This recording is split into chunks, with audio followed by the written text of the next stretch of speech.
welcome to the 4th episode of On the Spot. I'm Rich Gallup. And I'm Ryan MacDonald. Lots of craziness going on right now, all around the Bay Area, all involved with the game industry. Ryan, yesterday, the Presidio, what did we see? LucasArts, they had their Gamers Day. They do it, once a year. Basically, yesterday blew out. There are 5 big titles they're going to be having at the end of the year. They got Battlefront, Republic Commando, Mercenaries, all kinds of good stuff. You probably saw the page up. We already got developer interviews, screenshots, and all kinds of stuff. But for those of you that haven't seen it, we're going to be bringing you some excerpts from that, some of the best of the LucasArts Gamers Day. Cool. Also, what's going on right now? It's pretty much the whole GameSpot team is down there except for us. Right. Redwood Shores, what's everyone seeing? Right now, everybody's down at Redwood Shores checking out EA's Gamers Day. And that one is huge. EA, of course, as everybody knows, is not a small company.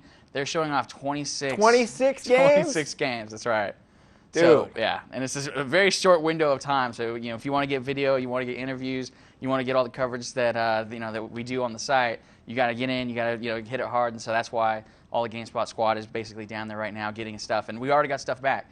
You probably saw on the site some GoldenEye stuff. But, yeah, tell us a little bit about GoldenEye, Rogue Agent. Now, I played GoldenEye for the Nintendo 64. I remember one night in college, me and 4 of my friends, we snuck into one of the screening rooms, hooked it up. We played it on like a 20-foot screen, split the 4. It was awesome. Yeah. What's Rogue Agent got? Rogue Agent, of course, its big thing, of course, is now it's online. You can play multiplayer, PS2 and the Xbox. One of the interesting things, though, is they're not abandoning the whole split screen thing, which is crazy. I mean, you're talking 4 players on the PS2. They really knew that the whole 4-player split screen thing was a big part of GoldenEye. They definitely want to address that, and they're looking at how to make the game as fun as possible on the PS2 and the Xbox for not only online, but also for me and you sitting on a couch with 2 of our buddies. That's cool. Now, the storyline for GoldenEye, it's a little strange. Like, how do they justify the GoldenEye name? It's kind of crazy. It's like, of course, GoldenEye was about a satellite, the movie with it's based on James the movie. Bond. Yeah. The new one, basically now, you're this rogue agent, a bad James Bond, I guess. And he has a golden eye implanted in him that Goldfinger, I guess, gave to him. And so wait, how come you're saying he's a Bond agent, but he was given an eye by Goldfinger? So I'm guessing things didn't work out too well between him and MI6. No, they didn't go real far because he was a bad guy or whatever, so they kicked him out. But now he's got this cool golden eye that allows him to do different things, like, kind of like PsyOps. You'll be able to do like this kind of telekinesis push, and it does some other cool stuff, but you can activate the shield and kind of keep yourself protected. So that kind of adds a new, bit of gameplay to it. But from what we played and got to see so far, it seems like it's basically to be GoldenEye, true and true. And the one thing that's definitely true is the levels are huge. They really are blowing out these levels like super, super big. And there's all kinds of fun stuff. They do have some cinema stuff. Kind of moves along. Definitely feels like a James Bond game. But it looks like it's turning out pretty cool. The one interesting thing, if people remember from our E3 coverage, we weren't actually that excited after seeing it at E3. But the one thing that's definitely true is the guys that are working on it, they definitely took the feedback from E3, applied it, and now the frame rate, everything that a lot of people had problems with, it definitely does look a lot better, and it's looking like a game that people should be excited about. So there's both cool multiplayer and cool single player, right? That is true. Yeah, it's got a big, long single player campaign. If you remember GoldenEye, there was all kinds of fun stuff to unlock, lots of different challenges. They're basically trying to recreate that experience just bigger and better, and of course with today's next generation console graphics. All right, cool. I think we're all looking forward to like that gang war between Dr. No and Goldfinger. Yeah, totally. Should be cool. And I think we have yes, we do. We have an interview with senior producer Chris Plamer. That's correct. Here's a clip. My name's Chris Plamer. I'm the senior producer on GoldenEye Rogue Agent. So let me talk about some of the game mechanics that you're seeing in play here. So at the end of the day, it's a run and gun first-person shooter. So we have one of the big features that we added was dual weapons. So you'll see mix and match weapons, 2 of the same kind of weapons, reloading weapons independently at the same time. You can do everything. So basically the strategy is, do you want 2 guns? Do you want 1 gun and grenades? Do you want the big gun that takes both hands? And it's about managing what you're going to do with your hands. And of course, at any point in time, you can knock a guy silly, and that's what you're seeing, the melee mechanics. So you can kill a guy in 2 hits. The first hit will stun him. When he's stunned, he's vulnerable. You can take him as a hostage at that point. You can take that guy and throw him into other guys. You can throw him out the window or just hold him as a human shield. When you hold him as a human shield, he's literally sucking up the bullets that are coming at you. So there's a lot of fun gameplay there. So you find it, as a player, you want to grab guys and take them hostage because there's huge gameplay advantages to doing it, but it's hard to do. You got to get close to the guys. You're seeing the the GoldenEye at play. So now you actually have the GoldenEye activated features, a couple of them. The magnetic shield, so if you get in a really tight spot, you might want to activate the shield. We also have the magnetic field that lets you throw guys around. So those are important parts of the mechanics. You're seeing a lot of crouch behavior, both on the AI and the player. So if you're not taking cover, you're definitely going to get killed in this game. So we teach you very early on to take cover. The AI will show you that you need to do that as well, because when they start doing it, you realize it's harder to kill them too. You're seeing mechanics with the death traps, or sort of the environmental hazards. So a lot of times there's machinery that you can interact with to kill guys, or activate something that can, cause somebody at the wrong place or wrong time to be engulfed in flames, for example, in this level. So those are some of the core mechanics that you're seeing throughout the game, and we're kind of excited to see it all coming together in a big mission like Hong Kong, which is split up actually into 4 different levels. It's pretty epic. Game's come along a long way since E3. We've been working a lot on optimizing frame rate, so there's huge advancements there. A lot of the special effects that we were showing, some of the gameplay feedback, the big particle impacts when you're shooting up walls and stuff, the stunt action physics when you're hitting guys with grenades or with rockets and stuff like that. We're really taking that over the top now. We finished up the melee system so that not only can you knock guys out really easily, but you can grab them, you can throw them out windows, you can throw them across the room, you can knock guys into other guys and have like knockdown effects and stuff. So we've gone really crazy on the stunt action physics, and it's added a lot to sort of the villainy of the game. So GoldenEye Rogue Agent will be out in time for Thanksgiving. It'll be on all the major platforms, PlayStation 2, Nintendo GameCube, and Xbox. All right, thanks. That's a good, cool. That game does look cool. It looks really cool. All right, now Need for Speed Underground 2, another EA game. Yeah, and we're getting the EA stuff out of the way. We'll catch up on Star Wars in a bit. But Need for Speed Underground 2, of course, if you played the first game, the game was all about giving you the illusion of speed, trying to make it feel like you're basically in the Fast and the Furious. You were in that universe, playing driving those cars. And I think for anybody that was a fan of the game, they'd agree that it is actually a pretty close representation of that. Need for Speed Underground 2, of course, they've got some pretty big shoes to fill. So they were trying to figure out what they're going to do, how they're going to change it up, how you really make a racing game evolve and get better. And they've actually, it looks like they've found one of the ways to do that, and that is, of course, freeing up the world. Instead of basically throwing you into a race, getting you basically on a mission, now they've opened the world up. They've kind of done what Spider-Man did.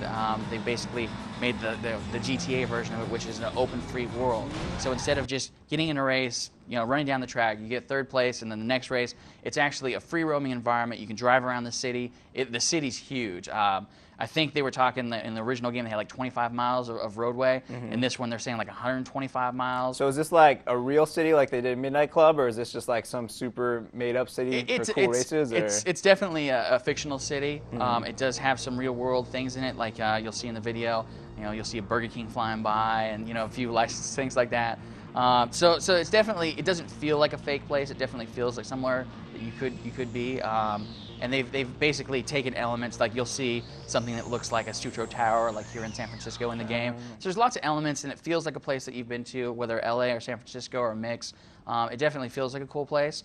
But as far as the actual neat thing about the free roaming stuff, that's really where the game has a lot of power. Is the idea of just driving around and you see these cool circular little discs on the ground, and when you drive up to them, they're kind of basically your missions. Once you park on them, they tell you what they are, whether it's a rallycross race or a different event. But the cool thing is they have tons of different modes of stuff. There's even one part where you actually drive to a raceway. You actually drive to a physical track, and there you get to enter an event. So there's all kinds of fun stuff. Of course, they're going crazy with the parts again this year. Right. So if you want to customize your cars, I mean, it's crazy. They haven't shown us everything. It's still early in the day. So, but everything we've seen so far, it is really looking nice. And they're bringing in some Hollywood talent, I guess, too, from the E! Network. Right. I don't watch it. My girlfriend does, but yeah, Brooke Burke. Everybody, I think it's Wild on E is what Brooke Burke did. I don't watch it either. I see her every once in a while on the TV or the magazines, but she's going to be in there, and I guess she's going to be adding some star power to the Need for Speed Underground too. And I think we have another interview for this game as well, don't we? With the associate producer, is it Greg Euler? Greg Euler, yeah. Greg Euler, cool. And here's another clip. I'm Greg Euler. I'm one of the associate producers on Need for Speed Underground 2. This is the first time that we're really showing the game and giving people a hands-on time to play the game and experience what Underground 2 is all about. We also have a PC demo, as well as showing our Xbox Live this year for Underground 2.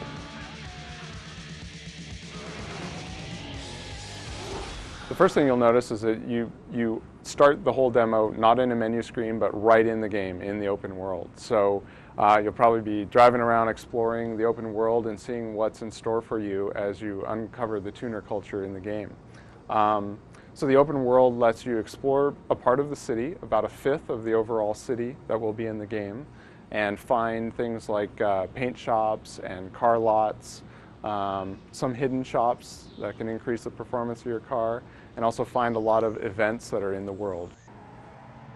The world's pretty big this year. Last year we had about 25 miles of track, and this year in the big open city there's 125 miles of roads that you can drive on. So with 5 neighborhoods in different parts of the city, it's just an amazing, huge world to race within.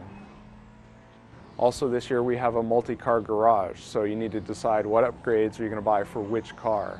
And then, so you're able to build out cars in whole different styles and actually be strategic about whether you really want those cool looking wheels or you want a turbo on your car.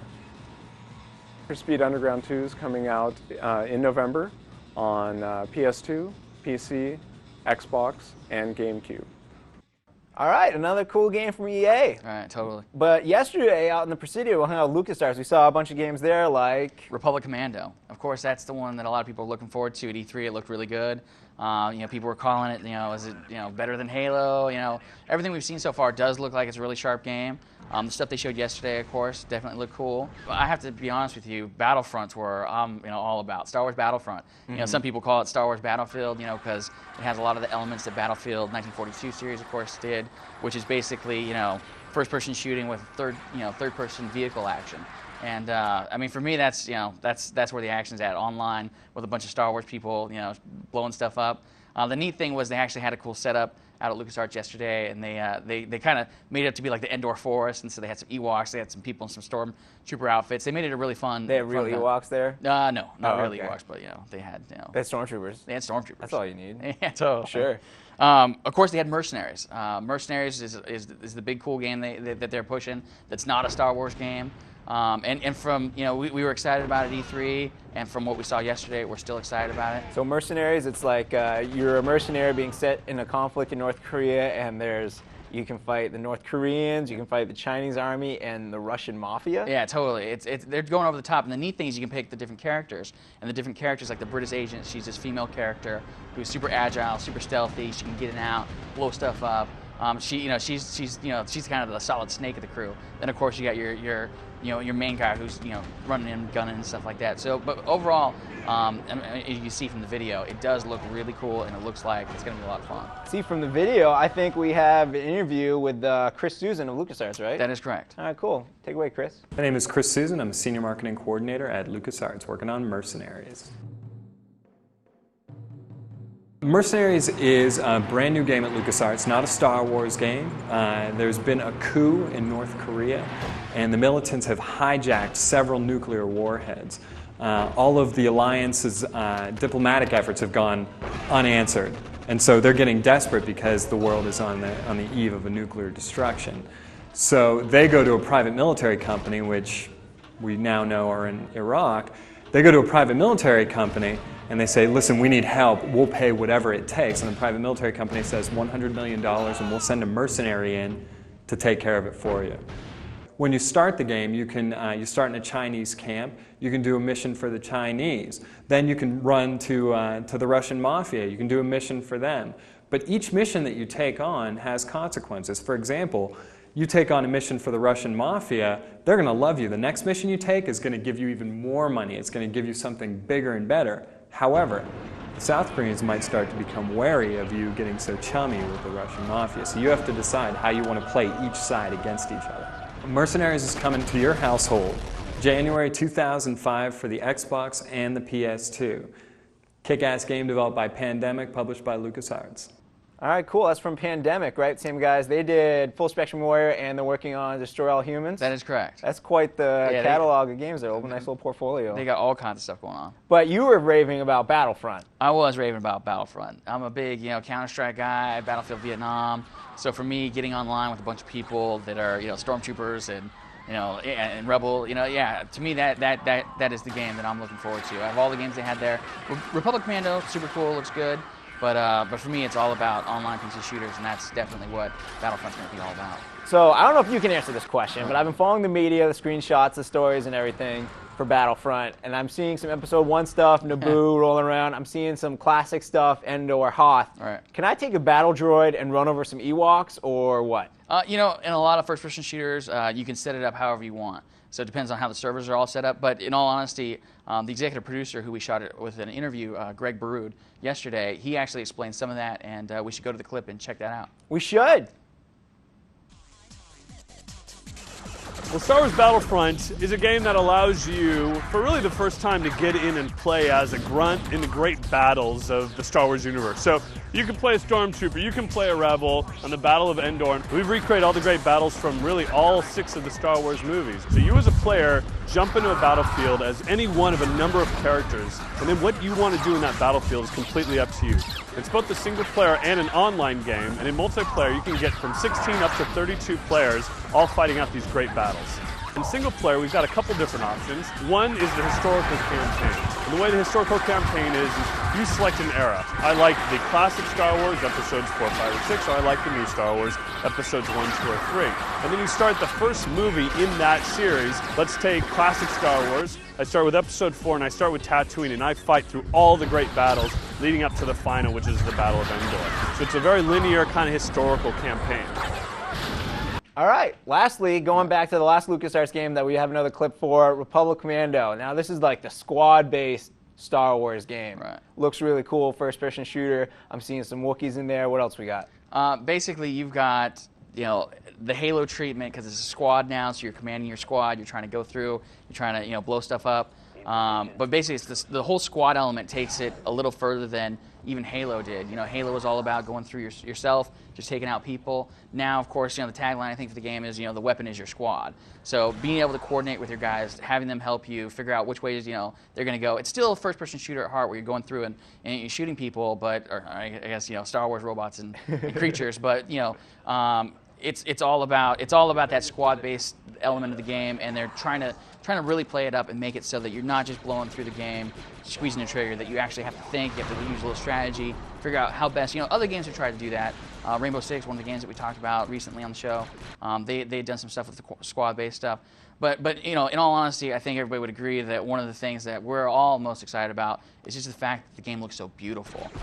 Everything that we've seen in person and on video, everything that game does look really, really nice, and I can't wait to get my hands on it. What I kind of like is that the fact that right now it looks like a great done game, but it's not coming out until February. Yeah, they want to add some polish to it. Apparently, it's going to be a lot of polish, and I think one of the reasons for that is that it's serving as like a bridge between Episode 2 and Episode 3 for the movie, so they want it to come out a little closer when Episode 3 hits the theaters. It's not a bad idea. Get everybody excited about Star Wars again. And I think the game's director, Tim Longo, knows a little bit more about this than I do. That is correct. So let's toss it over to Tim. The inspiration for Star Wars Republic Commando came from all over the place. Obviously, with the classic Star Wars films, they're always an inspiration for us. And we started there, but we wanted to, really the root of everything is we wanted to deliver a new experience. And something that we felt there was a big gap in the Star Wars sort of portfolio, if you will, was sort of the hardcore military shooter. From Episode 3, we have our tactic there is to bridge the gap between the two movies. The events that we portray in the movie are leading up to events that happen in the film. But we were able to introduce some characters that you'll see in the movie. In some levels, you'll be able to interact with those characters and even rescue them in certain situations. Obviously, Wookiees are in the game, and Wookiees are part of Episode 3. And I think everyone will be pretty excited by the new sort of vision that we have for Wookiees and that George has for Wookiees. Kashyyyk is in the new movie, and we're portraying that from our perspective again, darker, you know, sort of more military spin on that. Also, the leader of the Separatist army, which is General Grievous, who's been introduced in some other media, Star Wars media. Positive ID on General Grievous. Special appearances as well his bodyguards, who you'll actually interact with and have to fight, and they're sort of boss-like characters that are pretty intense, and it takes the whole squad to take one of these guys out type of thing, and they're pretty exciting characters too. So we're releasing in February of 2005. We want to use that time that affords us, though, to make what we have that much better. Often in the industry, we don't get that time, and we're lucky to get it this time. And so that'll include polish, tuning, balancing to make the experience just more cohesive and more kick-ass. All right, we're back, and that's all the clips we have. That is, so those are only 5 games that we saw clips from, and there's, let's see, 26 from EA, another 5 or so from LucasArts. So there's 30 games, all new games, none out yet that everyone wants to know about. That's right. So check the site. We have a LucasArts page up. The EA one will be up any moment now, unless it's up right now. Yeah. There's tons of info rolling in. Just look for it. Send us some feedback, what you like, what you want to see more of. We're here for you. And yeah, keep coming back throughout the night because the tapes are coming in. Those guys are still shooting. So all throughout the night, we're going to be posting stuff. So pizza party for GameSpot Live tonight. That's what I'm talking about. Definitely. Speaking of feedback, questions and answers. Yeah, so we got some questions last week. Now we're going to mix it up a little bit this week. I'm going to be the one asking you the questions because since all of our team is running all over the state of California right now, we obviously, unfortunately, don't have any online gaming going on right now. We'll get that next week. And we don't have anyone else to ask questions. So I'm going to toss them to you, all right? Excellent. First is up from my man Miles from Sweden. His question starts with an exclamation, actually. Yo, I saw that there was a PAL demo of Burnout 3 on the internet. You guys know any more about this? Like if it'll hit any PS2 magazines in the near future? He spelled feature, anyways, Sweden. GameSpot is the best damn gaming place on the earth. And, Sweden's a really cool country. Yeah, so, totally. Thank you, question. Miles. Yeah, to answer this question, it was funny because I saw this question come in, and just so happens we had some people down at EA, and so we were asking them if they were in fact going to have a Burnout 3 demo. And it's funny because you would think they'd just be able to be like, oh yes, we will have a Burnout 3 demo. But in fact, in the time that we got the question until now, we actually haven't gotten an answer yet. I was hoping to get it before we came on. But as far as we know, basically I would just keep on checking. I would just keep on, your eyes out. But the game comes out here pretty quick, so it might not have a demo since it is going to come out so fast. You usually see it at least 2 months or a month before the game ships, and we're getting close to within that month cycle. So if you don't see it now, good chance you might not going to see it. But either way, I'm going to tell you keep your eyes open and keep checking. And if we get word in before we go off the webcast, I'll definitely let you know. And I got to tell you, I don't think you really need a demo to know that Burnout 3 is going to be an awesome game. Yeah, pretty much. Yeah. All right, next question. Bill from Denver. Where can I buy the E3 DVD if I haven't ordered it yet? That's a pretty good question. Yeah, it's a great question. I'm a big fan of the E3 DVD. I bet you know where I know exactly where you can get the E3 DVD. I wrote a little game spotting about it last week. I sent a couple weeks ago. I sent you a bunch of links there. I'm going to tell you the the web address right now. www.gamespot.com/E3/DVD. That easy.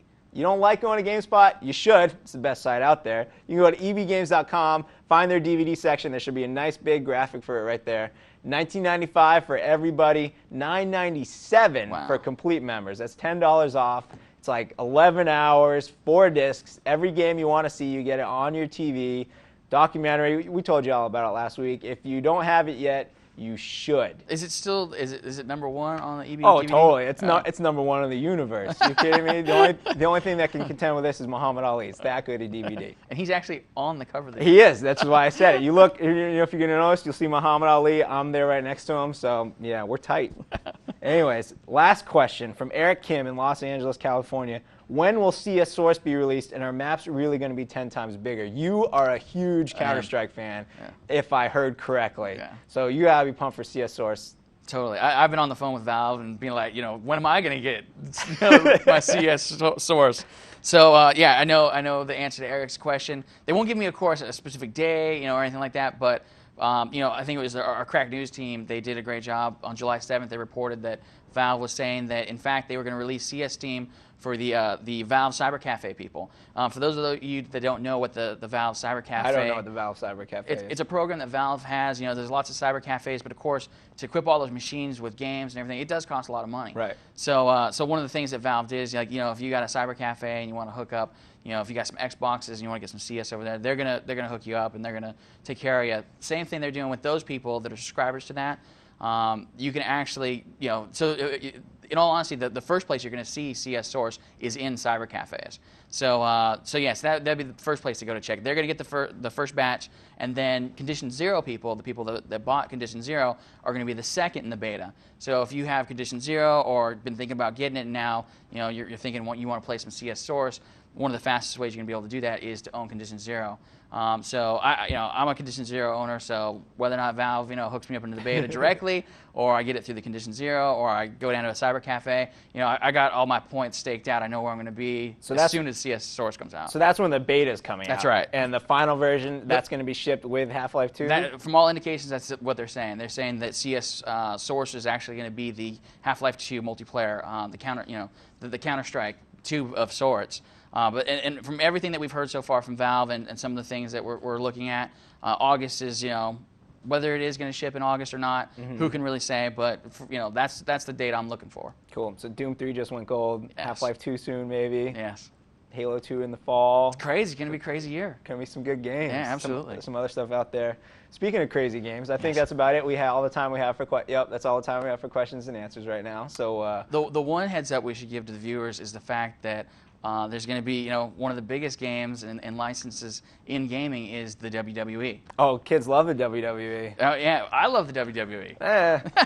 No, it's cool. It's cool. The cool thing is we got some people coming in with Day of Reckoning. Tomorrow, that's right. That's we right. got THQ coming by. My former employers are coming by That's right, you tomorrow used to with test for those WWE guys, Day. I did. And I believe we're going to want some more questions to ask them, That's and we'll right. show them on the show next week. We tried to get them to come in, right in line for the live webcast so that they could take your questions live and direct.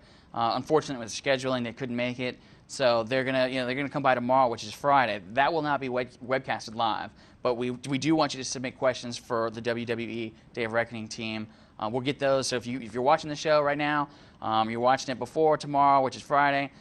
Go ahead and send those questions in on the spot at GameSpot.com. On the spot at GameSpot.com. Yeah, totally. Cool. Or submit it right there, GameSpot Complete users, right there, the form that's on the page, and we'll get those questions to the WWE guys tomorrow, and we'll have that for you next week on the show. I remember I got to go out to WrestleMania to see the game then. It looked awesome then. It's nice to see a Nintendo console getting another great wrestling game like in the No Mercy or WrestleMania 2000. Yeah, like that. it should be a lot of fun. It looks pretty cool. Cool. Anything else we can tease them about for next week? Or? There's a couple things we have in the burner. I don't want to give anything away just yet because I don't want to disappoint anybody if it falls through. But yeah, we got some good stuff for next week. Cool. And we'll bring back another stop on the Office tour. We'll bring back some online gaming. When you send us these emails with your questions, send us what you want to see. The show's live. We're changing it around. What do you want to see? We'll try to hook you up. Absolutely. Yeah, all right, great. So I think that's the end of another show. I think it is. Great. Thanks for watching, everybody. I'm Rich Gallup. I'm Ryan MacDonald. And we'll see you next week on the Spot.